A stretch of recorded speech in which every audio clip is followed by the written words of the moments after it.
I've been a fan of Markiplier my entire life. Not only is he just a funny guy, but I feel like he's the least fake content creator out there right now. I always saw Markiplier as someone who is down to earth and did things because he genuinely loved doing them. Sure, he'll fall into content creator traps every now and then, but certainly not as many or severe as a lot of people. So trusted you.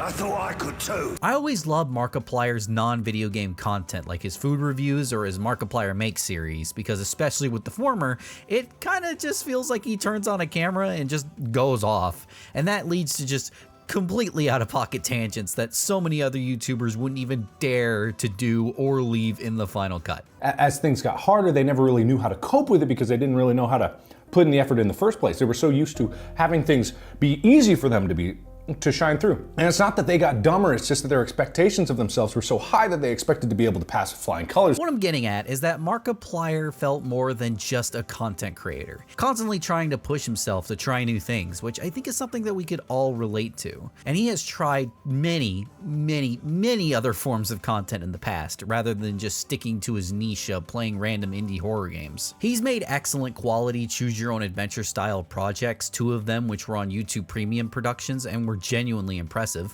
made Unis Honest, a channel that was designed to be deleted in 1 year, geez, that was over 5 years ago now, oh my god, and even starred in a pretty cool TV show based off a podcast he also starred in, The Edge of Sleep. There wasn't many other places to go. Maybe Markiplier could be content where he was at. He's at the top. He's done so much with his life, with his own content creation, and maybe he could just ride off into the sunset and just keep playing horror games for the rest of his life. And then he played a game, Iron Lung. How fucking cool does a blood ocean sound? Not at all when I'm in it.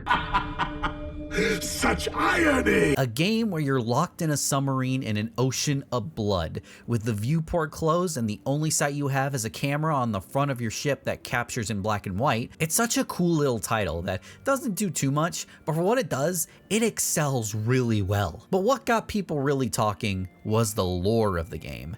Being in an ocean of blood is already a great concept for a horror game. The concept of only being able to see via cameras in a very spooky black and white is also a great concept for a horror game. But add all that with an interesting story that's arguably more exciting than the game itself, now you're talking. Heck, there are people that don't even like the game itself and only care about its story. I did not like the game at all. But I was very excited to see this film because the universe of Iron Lung, like the lore of it, I do find fascinating when I went and actually gave it a chance after suffering through the game. Hey-ya! So the prospect of Markiplier not only plunging into the world of movie making being fascinating enough, but also adapting the lore and story of a game that people care about into a movie format that requires not having to play the actual game and focusing fully on the lore was cool and insane. And I followed the heck out of this movie, mainly because he talked about its production cycle on his podcast Distractable, which I already am an avid listener to, but I was also just really interested in what all he was doing and the process of doing it, and what his first big Hollywood movie would be like. I also just have to commend Markiplier for just how much he was able to do of this movie all by himself. Not to say he did the whole thing, of course, but he starred in it, directed it, and even edited the whole thing all by himself.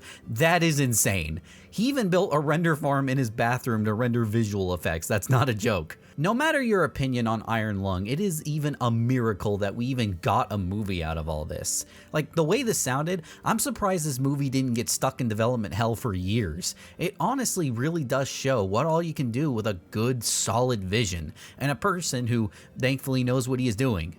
Or does he? Nevertheless, I was excited for this movie. So excited, in fact, I wanted to use it as an excuse to go see it with a friend of mine. I escaped Florida right before the worst winter storm we ever had and left my family to deal with it. Meanwhile, I tried sushi for the first time before we went to see the movie. Yes, I used a fork. I'm sorry, my hands are weak and have no coordination. And then we went to see Iron Lung, and I thought it was pretty good. There was a couple of problems I had, but for the surrounding context, I quite enjoyed it. I was a little confused, but overall, I thought it was okay. But as we were leaving, my friend Dylan was more confused than I was. He had said nothing as we were leaving the theater. He was kind of processing what he had just watched. Thankfully, he did come around a little bit after, but there was still one underlying issue.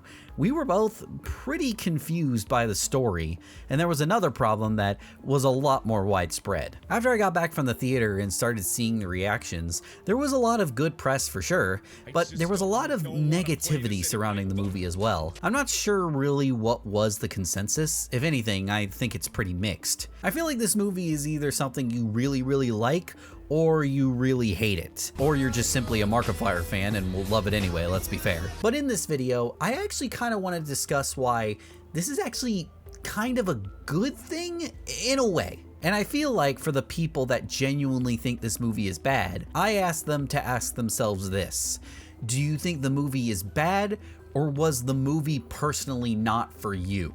This is a problem I feel like I have been seeing around social media for years now. The idea that if you don't like something, then it's bad and you have to make a statement about it, when I don't think that's necessarily true. In fairness, I don't exactly blame a lot of people for this. It's kind of a wide issue with Hollywood, especially as a whole. Hollywood and the entire entertainment industry as a whole, I feel, has been fully self-centered on creating projects made for the most wide demographic possible in whatever genre of movie that they are creating. Marvel movies are such an easy target for this. They're so afraid of taking themselves seriously or doing certain plot points because they want to make sure the general audience is having a good time, which isn't necessarily bad, except when your writing quality for a target audience suffers from that. You can't be a friendly neighborhood Spider-Man if there's no neighborhood. Okay, that didn't really make sense. We were so close! Trying to please everyone, and then you wind up pleasing no one. What's going on? Why don't they like it?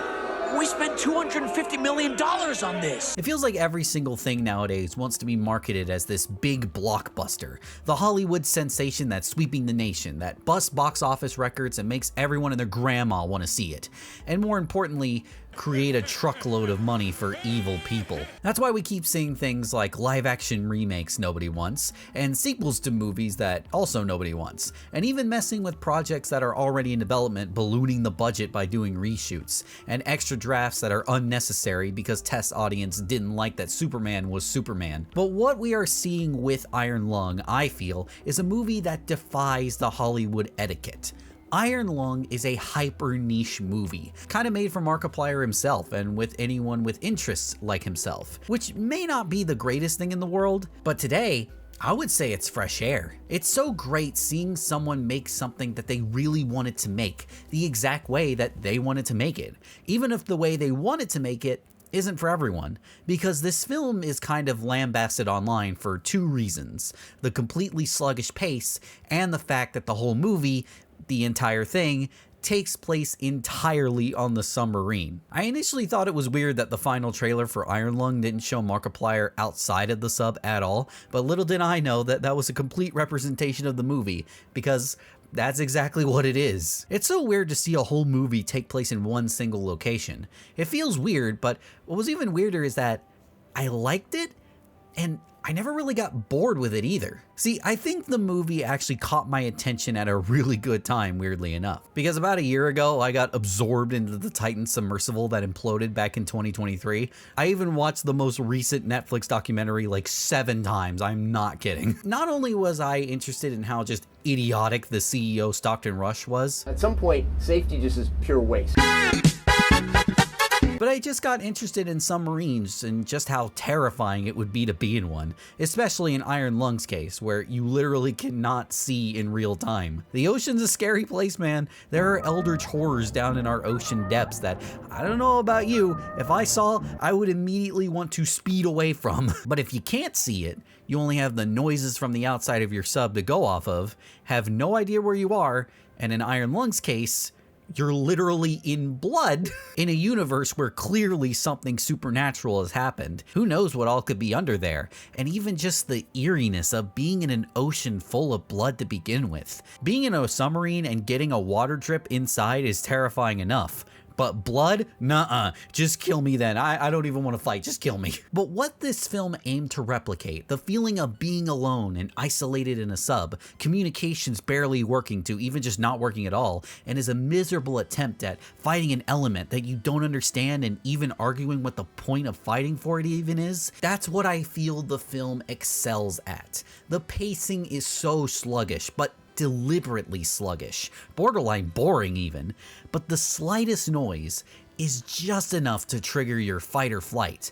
Not exactly scary, just immersive. That's not the only thing this film excels at. Oh no, this movie might be one of the most faithful video game adaptations ever made. Maybe not as faithful as Lego Batman DC Superheroes Unite because it's literally just the game's cutscene on a disc, but you know, Iron Lung is a close second. By the way, from here on out, I'm going to be getting slightly into spoiler territory. I'll try to avoid large spoilers, but there's a couple things I want to talk about that could potentially be spoilers. So if you haven't seen Iron Lung yet and want to go in as blind as possible, probably want to leave this video now. While we wait for the week to leave, check out this cool video I made. Anyway, as I was saying, Iron Lung is such a good adaptation of the game. The set for the sub is basically like 1-to-1. When I first saw it, I thought it looked weirdly futuristic, but it was just because it was darker than the original game. But the movie does do a couple of other additions that I also really like. The back monitor is way brighter, leading to a burst of light every time it comes on, which added atmosphere and turned into a plot device where Markiplier was trying to keep the thing on so he could see. By the way, I'm sorry, I'm gonna just call him Markiplier. I know his name is Simon, but it's just a lot funnier to call him Markiplier. The weirder thing about the camera is that the film points out that it's a supercharged X-ray, basically being a radiation gun. I thought that was gonna come back somewhere, but it weirdly didn't. Like, I thought he would use it on the monster or something to fill it with radiation or something to get away from it, but it kind of just feels like they did that so the audience knew it was an X-ray, I guess. It was just a little odd. The art for the monitor is fantastic though. Since it has an X-ray and like the game, it has this black and white filter with a kind of a ghosty atmosphere to even the smallest things. A wall of a cave can just look so atmospheric and creepy, and when there's something on screen, it makes me want to poop my pants. Along with the set, the movie rips so many things like it's from the game itself, from the iconic skeleton bones to the eye. And unlike the game, you actually see it move through the porthole, which somehow opened by itself while Simon was passed out. It really was a sick visual. But when I said this movie was a great adaptation, this also comes with the most controversial choice from the movie, and that's the adaptation of Iron Lung's gameplay loop, in that the entire movie, just like the game, takes place in the sub. I didn't know this, but apparently there's movies similar to this where it has its own genre, known as bottle movies or chamber pieces. This is really either gonna make or break the movie for you, because if someone asked me if they would like Iron Lung, I would have to ask the following. Do you have the interest, or even the attention span, let's be real, to watch Markiplier in a sub for 2 hours? There's no secondary plot, there are no other locations. This movie is basically a straight adaptation of the game, with some will say set pieces and some extra plot elements to keep it somewhat engaging. If you want a movie game adaptation, this is a video game adaptation in every sense of the word. Imagine a FNAF movie where it properly adapts the gameplay loop into the movie and it's literally just Josh Hutcherson looking at cameras. Who knows, if the movie actually had the balls to do that, maybe FNAF 2 would have been good. But literally, that's what Iron Lung is. And if you don't like the sound of that, then Iron Lung is for sure not for you. In fact, when I was finished with the movie, I was extremely confused on how I felt about it. But that $3 million budget, while cheap, is not to be scoffed at. I felt like they put every single cent of that budget into making the movie as cinematic as possible. The camera work, sound design, and especially the soundtrack is what elevates such a boring sounding concept into something engaging. The camera work in the movie gets really weird at points, becoming very trippy. By the time you're done with the movie, you feel like you know every inch of the sub precisely because of just how many places they had to stick the camera in order to make it feel unique. The sound design is also so great, being atmospheric and treating every subtle noise like a threat, wondering if it was just the sloshing of thick blood, or if it was sloshing for a reason. But this movie would not work if Markiplier wasn't fit for the role, and thankfully, he killed it here. I thought he was pretty good in Edge of Sleep, but holy moly, Markiplier did great acting in this movie. I also felt the dialogue was pretty natural sounding for like 90% of it. There was a couple of moments where, while it was fine, also kind of felt like it was him reacting to things like he does in Let's Plays. When the ship loses power, he tries to find a way to restart it and finds a hatch on the floor and opens to it being dark, and Markiplier just goes, "Fuck that," which did make me laugh a little bit, so take that for what you will. As much as I'm impressed by the movie, it's not perfect. Also, like the game, the movie does not really dish out the lore of the world very well. How could you, man? The game got away with this, but for the movie, I was really expecting them to dive into the lore more, but it doesn't really.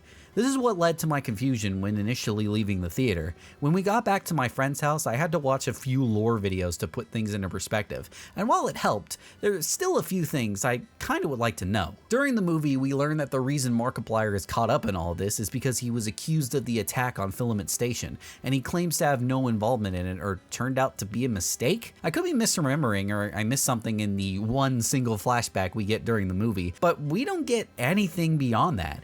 What did happen with Filament Station? And also, that was part of the reason for the confusion, because I had no idea why Filament Station was even attacked, which thankfully the lore videos from the games did educate me on, but I still would have liked to know Markiplier's role in all of this, even if it was just on a basic level. Something I also didn't realize was that earlier when I was discussing on how I was weirded out that the camera was essentially a radiation gun, I read the Wikipedia article for the movie's plot, and apparently according to it, Markiplier was exposed to the radiation of the camera causing the ending of the movie, and I didn't really get that.